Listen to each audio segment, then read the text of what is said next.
Assalamualaikum warahmatullahi wabarakatuh. Perkenalkan, nama saya Jumaini Rahmanyani dari kelas A dari kelompok 3 Prodi Kewirausahaan. Kelompok kami yaitu kelompok 3 yang terdiri atas Arya Yuda, Putri Harnum, Dimas Putra, Raju Al-Ahzab, Tirta Yasa, Jumaini Rahmanyani, dan Anissa Dewi. Kelompok kami mengambil tema aplikasi, di mana dari hasil diskusi yang kami lakukan, kami mendapat ide yang berupa aplikasi yang dinamai Prototype Cultivation Controller app. Apa sih Cultivation Control app? Cultivation Control aplikasi merupakan sebuah produk yang bertujuan untuk memberikan efisiensi waktu kepada pembudidaya dalam melakukan kegiatan budidayanya, di mana produk ini merupakan sebuah inovasi di bidang aquaculture dan ilmu teknologi. Ini merupakan gambaran-gambaran sensor yang dideteksi oleh aplikasi yang kami ciptakan, di mana aplikasi kami ini membutuhkan sebuah jaringan Wi-Fi atau Bluetooth agar bisa mengakses sensor suhu, kekeruhan, dan disolvent oksigen. Ini merupakan gambaran cara kerja pada aplikasi kami, di mana rumah sebagai tempat hardware elektronik produk kami berada. Dan cara kerjanya, jika sensor suhu, kekeruhan, dan sensor lainnya mendeteksi hal yang tidak wajar atau yang tidak sesuai dengan input data pada awalnya, maka secara otomatis sistem akan melakukan pembuangan air yang akan disedot oleh pompa kemudian dibuang keluar atau mengalir menyirami tanaman di atasnya, kemudian terisi ulang lagi oleh air baru yang nanti akan dihubungkan oleh pipa toren. Selain sensor ini, kami juga menambahkan fitur reminder, di mana fitur ini dapat mengingatkan segala hal yang terjadi di kolam budidaya secara real time sehingga pembudidaya tidak perlu menengok kolam budidayanya secara berkala. Fungsi dari aplikasi kami yang pertama, mengefisiensi waktu dalam mengolah wadah budidaya, yang kedua, mengurangi biaya produksi untuk membayar sumber daya manusia, yang ketiga, mempermudah kegiatan monitoring perawatan air budidaya, dan yang terakhir, dapat dikontrol dari jarak jauh. Ada 4 nilai tambah dari aplikasi kami. Yang pertama, mudah, di mana para pembudidaya hanya dengan gadget dapat mengontrolnya dari jauh. Yang kedua, praktis. Hanya dengan gadget, pembudidaya dapat melakukan semua kegiatan budidayanya. Yang ketiga, hemat waktu, di mana pembudidaya tidak perlu memonitoring tempat.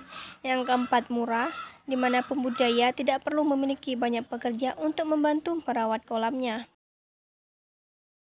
Berikut ini komponen utama dari produk kami. Yang pertama ada sensor kekeruhan air, sensor suhu, sensor ultrasound, modul LTC, Arduino Uno, dan LCD 16x4.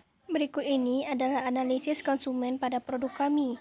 Yang pertama, segmentasi demografi, di mana segmentasi demografi ini terdiri dari usia. Aplikasi kami ini hanya dapat digunakan untuk mereka yang sudah remaja, karena produk kami ini ditawarkan untuk orang-orang yang sudah mengerti teknologi dan cara pemasangannya. Yang kedua, berdasarkan jenis kelamin. Produk kami ini dapat digunakan oleh wanita maupun laki-laki, karena aplikasi kami ini tidak ditawarkan atau tidak terpaut oleh jenis kelamin. Kemudian berdasarkan profesi. Sebenarnya target pasar kami adalah mereka yang berprofesi sebagai pembudidaya perikanan, tetapi karena kami memiliki tipe yang dapat digunakan pada akuarium, maka penghobi ikan atau aquascape dapat menggunakannya. Kemudian berdasarkan status pernikahan. Aplikasi kami ini tidak memandang status pernikahan, jadi baik yang sudah menikah maupun belum bisa menggunakan aplikasi kami ini. Selanjutnya ada segmentasi geografis, di mana hanya dilihat dari lokasi pencobaan atau penjualan dan jarak yang diperlukan. Kemudian segmentasi perilaku, di mana segmentasi perilaku ini hanya melihat respon konsumen atas penjelasan penggunaan aplikasi. Selanjutnya ada strategi pemasaran, di mana produk kami ini menggunakan strategi pemasaran 4P. Yang pertama adalah produk.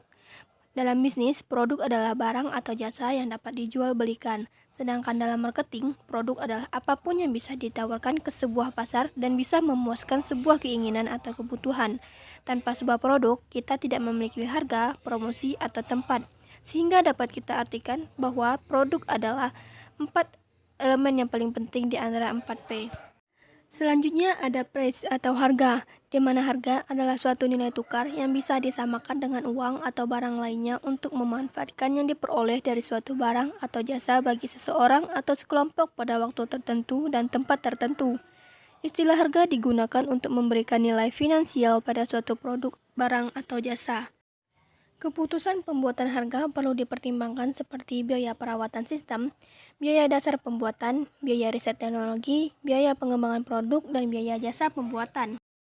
Menimbang dari keputusan yang saya sebut tadi, kami menawarkan atau memiliki harga yang berbeda setiap tipenya.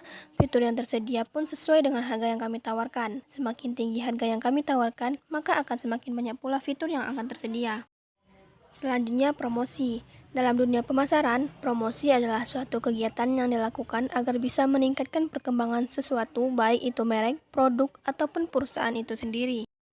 Dalam artiannya, promosi adalah suatu kegiatan yang sudah sangat umum dilakukan oleh para marketing untuk bisa memberikan informasi terkait suatu produk dan juga mendorong calon konsumen agar mau melakukan pembelian barang yang ditawarkan perusahaan. Selanjutnya, tempat. Tempat atau lokasi merupakan salah satu faktor penentu bisnis, karena pemilihan lokasi yang tepat atau yang pas. Maksudnya, pemilihan lokasi yang strategis dan benar. Selanjutnya, strategi keuangan, di mana strategi keuangan ini kita memerlukan sejumlah uang untuk menjalankan aplikasi yang akan kita lakukan, yang dapat kita lihat pada gambar di sini. Selanjutnya, strategi struktur organisasi.